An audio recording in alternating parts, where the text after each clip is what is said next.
I cannot celebrate my 87th birthday while Sunday Igboho is in detention. Yoruba Nation leader Akintoye says agitations continue.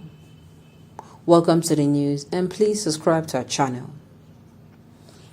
Akintoye, who is the leader of the umbrella body of Yoruba self-determination groups Ilana Omodua worldwide, further urged supporters to keep the hope alive. Sincerely, had it been this man did not mention it, do you know that the word, will I say the word? We are almost forgetting that Sunday Igboho is in detention, to be very sincere with you. There's a difference between the people who are agitating for Biafra and people who are agitating for Yoruba Nation.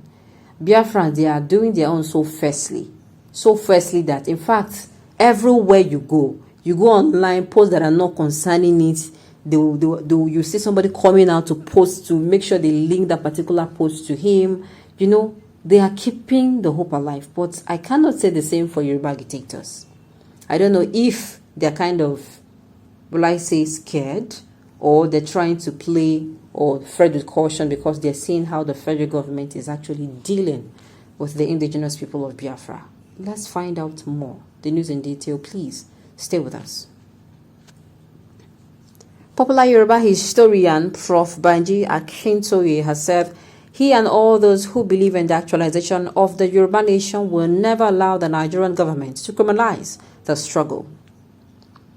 Akintoye, who is the leader of the umbrella body of Yoruba self-determination groups Ilana Omodua worldwide, further urged supporters to keep the hope alive. He stated this in a statement signed by the Communications Secretary of the Self-Determination Movement, Maxwell Adeyemi. Akintoye noted that the Yoruba nation is an idea whose time has come. The statement reads, "Today I clock 87. I thank God for his unusual grace and favor. I am grateful to God for the strength, energy and good health I have been enjoying. My message to the Yoruba people worldwide who are passionate for the country of their own is not to lose hope. I am more than convinced that we are on our way to our freedom. Our agitation is an idea whose time has come.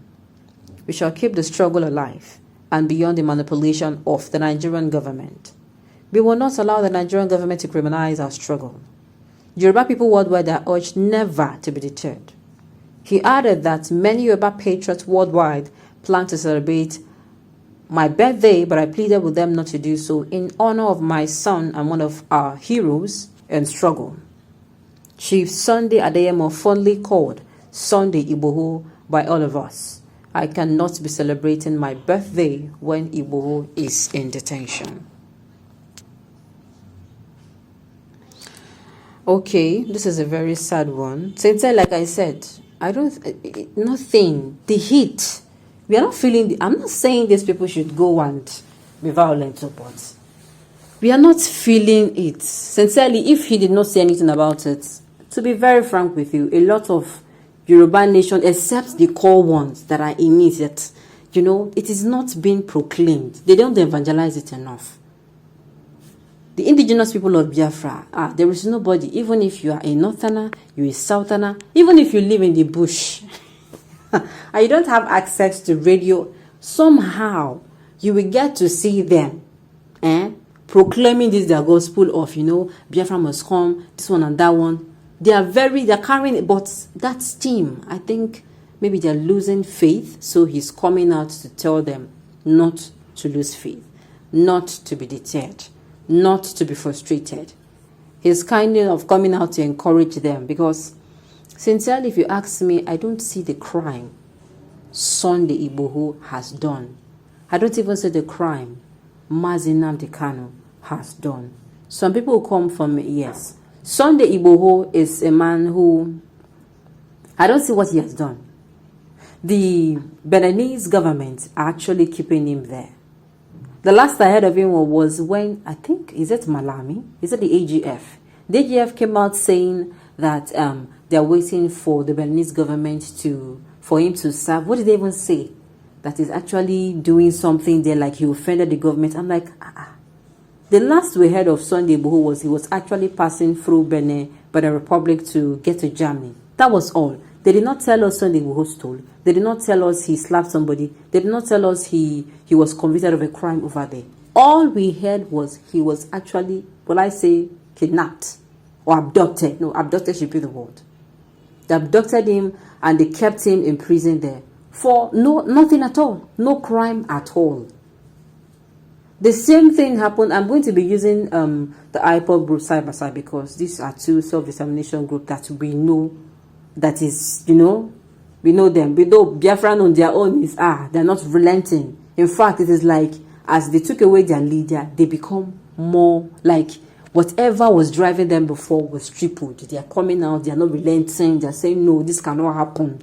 That kind of, but Yoruba is like, maybe, just maybe, they're trying to tread with caution. So he is coming out to say they should not be deterred.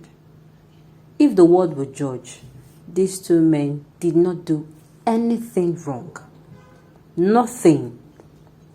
Nothing. They did not steal. They have never been convicted of a crime before. We'll say, okay, he was convicted of a crime before. That is why the Nigerian government is now coming out to persecute him. No crime was committed at all. Their only crime was to come out and to speak out for their people. The only crime they committed was to come out and be the voice of their people. They did not come out to say things that the people are not saying.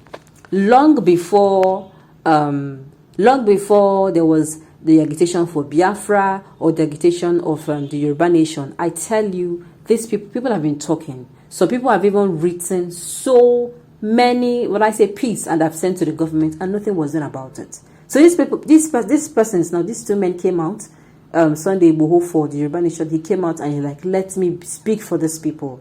Let me do this for these people. And it all started, Sunday Igboho started when I think the herders were actually disturbing the southwestern region as at that time. And then the indigenous people of Biafra, their own has been for a very long time. In fact, they changed from Masop and, Nnamdi Kanu came out and it became IPOB. These two men has done nothing wrong. I do not see the reason why the government is even keeping them. And even more still, we call this system, we practice a democratic system of government, yet the government cannot call these two regions, or better still, call the 6 geopolitical zones of Nigeria, call them together, ask them questions. There is nothing that talking out things will not solve. You cannot sit down and say, this person wrote this thing. For instance, you hear of something and you say, this person said this thing because of me. He's saying it because of me. It will not make sense. It is until you actually go and ask this person, oh, I heard this thing. Were you referring to what I told you before? A lot of things. I don't know why the Nigerian government have refused to toe the path of dialogue, which I am convinced will solve a whole lot for us. Hopefully they do that. If they don't, I don't know. We're going to see how it all plays out. Hopefully everything turns out beautifully well for both the indigenous people of Biafra and the Yoruba nations. They listen to them. They try as much as possible to bridge whatever gap that is causing them to feel marginalized. And I don't think anybody is going to be feeling the same way once these issues are addressed. On this note, we've come to the end of the news with you. Thank you for tuning in to listen. Until I come your way next time, enjoy the rest of your day.